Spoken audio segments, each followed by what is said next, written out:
Bu arada isə Kəpəzin fan klubları bir araya gəlib azarkeşlərin bir yerə yığışması komandanın göstərdiyi nəticələr və AFFA-nın İcraiyyə Komitəsinin qəbul etdiyi məlum qərarla bağlı olub.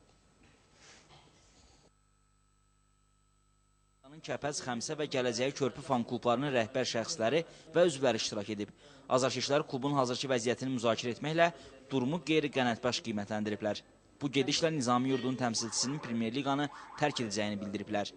AFFA-nın İcraiyyə Komitəsinin çempionatda iştirakçıların sayını azaltmaq haqda qərarı və bunun da nəticəsində Kəpəzə gözlənilən güzəştin olmayacağı azarkeşlərin ürəyincə olmayıb.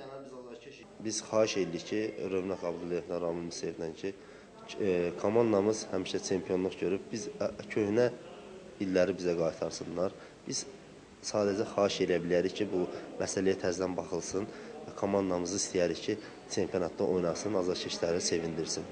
Bizim fikrimiz ancaq xahişdir ki, bu məsələyə təzədən baxsınlar. Azarkeşləri Premyer Liqanı Kəpəzsiz təsəvvür etmirlər. Onlar komandanın elitadan düşəcəyi təqdirdə ölkə futbolunun böyük azarkeş ordusunu itirəcəyi fikrindədirlər. Əlbəttə, Kəpəzi itirdi, deməli Azərbaycan futbolu çox şey itirmiş olur burada. Çünki bunlar azarkeş sayına görə mövsüm ərzində hətta mən deyərdim ki, 150-200 min azarkeş itirir. Bunun özü də reytinqə, Premyer Liqanın reytinqinə dünya miqyasında, UEFA səviyyəsində götürəndə bunun özü də bir təsir eləyir ki, Azərbaycan Premyer Liqası, yəni ki, azarkeş sayına görə hesablanır hər bir şey. Onun özü də elə bir təsir eləyəcəkdir Azərbaycan futboluna. Toplantının sonunda fan klublar gələn ay növbəti dəfə görüşüb, müzakirələr aparmağa qərar veriblər.